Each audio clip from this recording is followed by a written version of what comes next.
up with another coach, which made some history this past week over at Stevenson High School. Now, Stevenson High School, everybody knows, is a big school, you know, more than 4,000 students, and they think, hey, they win titles this way, that way. They don't win titles a lot. It's just like any other sport. You've got to have the athletes. You've got to have the ability to get, players out there to play in sports. Well, I have PepeJon Chavez here, the head coach from Stevenson. How you doing this morning, Pepe?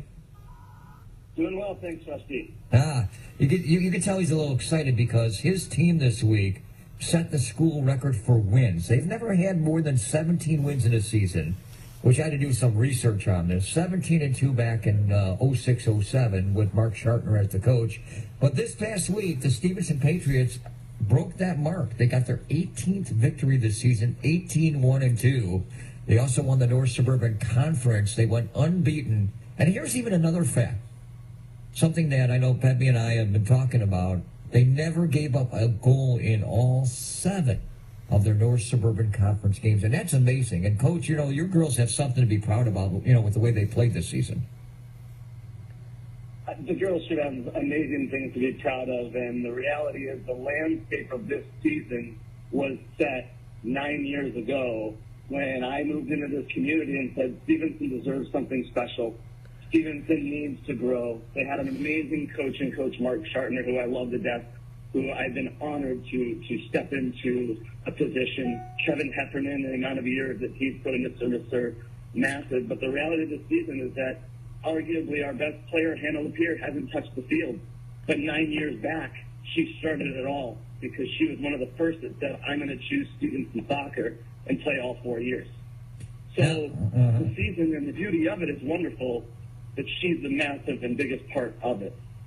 And not even on the field. Mm-hmm. You know, Pepe, I was just going to bring up the fact that Hannah Lapierre, you say she's not stepped on the field. She had an unfortunate anterior cruciate ligament injury before the season even started. In fact, you had 2 players that got injured before the season started.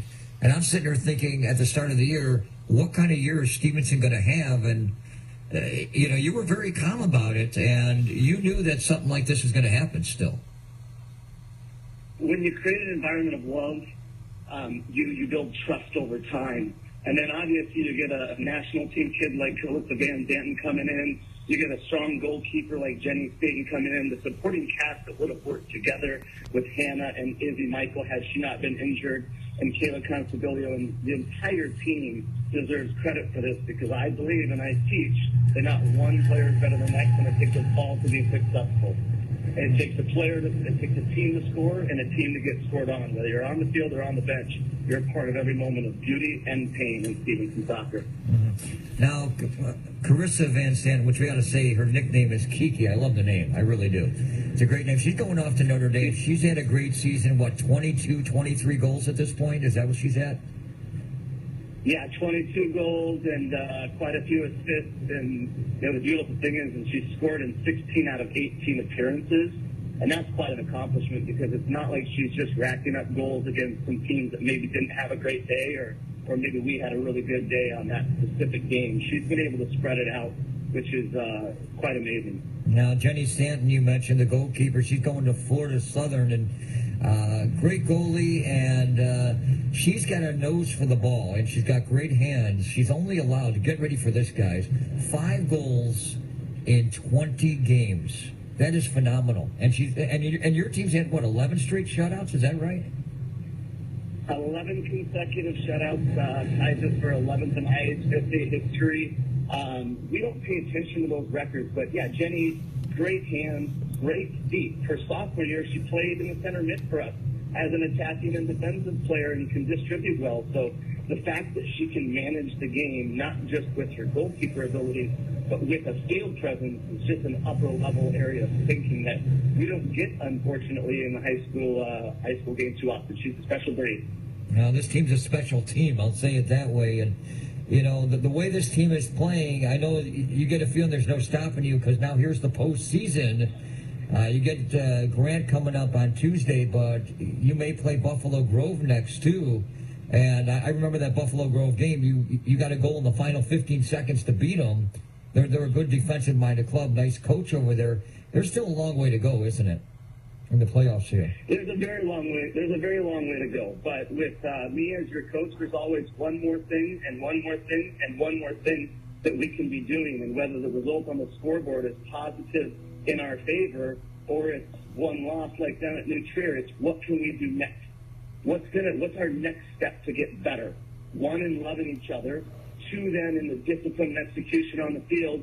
And then three, then in the trust that we've built to be able to repeat that system the next time, so that every time Stevenson steps on the field, whether it's a winning season this year or next year could be challenging or a playoff end soon for us, we're always growing and getting better. Coach, and that the narrative of this season will be about love. Coach Johnson, what kind of team building stuff do you do off the court or off the field to help galvanize that feeling of family on the team? Yeah, I use a lot of Lieutenant Colonel Lieutenant General Hal Moore battlefield leadership principles. Teach a little bit from just military and discipline perspectives. A lot of vulnerability pieces, just in trust, because as humans we make mistakes. So as coaches, our job is to love these kids and teach them how to respond, knowing they're going into a competitive and pressure environment. So with my assistant coaches, Rachel Chavez and Jackie Jolkover, putting landmines with cones on the field and blindfolding the kids to lead them through a literal kids game builds trust and builds love, and then helps them with their responsibilities and roles within a game. And I would argue we may not lose a game all season because we do some stupid team building stuff, but I guarantee you we've won a lot because of it.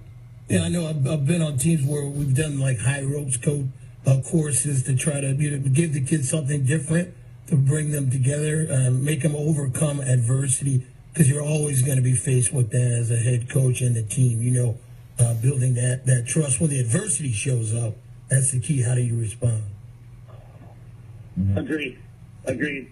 Hey, Coach, before we let you go here, I know we start the postseason off on Tuesday. You don't want to look too far ahead, but one thing Stevenson hasn't had on the girls' side is a team go past the sectional final. Is that a goal in mind, in your mind at least, that you'd like to go someplace where the school's never gone before on the girls' soccer? 100%. My personal goals are always to strive to challenge the girls for more. Within this season, I have specific numbers and targeted goals that I time and deliver to the kids. We talked about games 22 and 23 respectively, the sectional finals and the super section games. But our ultimate goal is game number 25, which is the state final game within our series. That's what we want within our program and where we're at. That's our ultimate goal. Whether we get there and how we get there is going to be the beautiful thing, though, because no matter what the end result is, Stevenson soccer is in a healthy place because people know why they play for Stevenson, and now others in the community understand a bit of who we are. Mm-hmm. One last thing to throw at you. How competitive is soccer in Lake County? I tell you, I never would have imagined we'd go through conference with 0 goals against. We have so many 1-0 games, and you look at the sectional seeding, and you look at teams like Mundelein, Warren, Lake Forest, Libertyville. They are all extremely good. And then you can't lock on to a field like Zion and not compete, because those girls up there give their all day in and day out, and Coach Pitt does amazing. So to go with no goals against in conference is a massive credit to the girls, and not just our keeper, and not just our goal scorers, but the entire mass, because we played 23 of 25, well actually 24 of 25 players, because Hannah Lapierre was able to get on the field for senior night, and to be able to use that amount of depth is a respect, I believe, in Lake County. It's a tough place. Then we go over the other side with Wakanda and some other schools. We're really, really honored to have been able to represent everybody within the community this year and to have been so successful. Special year. All right, Coach. Thanks for coming on board. I know you're not a big fan of being on the radio, but you did a good job. Thank you so much, Rusty. Thank you so much, gentlemen. Thank you, Coach. Thanks, Coach. All right. Good luck on Tuesday. We'll talk to you soon. Thanks so much, Mike. All right, Coach PepeJon Chavez, the head coach over at Stevenson High School. He sounds tough, but I'll tell you one thing. The way these ladies are playing, it's phenomenal. It's outstanding. I can bet he's got this. I mean, what really turned the corner for me with this team is when they beat New Trier after losing to them the week before. in the Deep Dish Classic on a Monday night, 2-1, and they were down a player because of 2 yellow cards.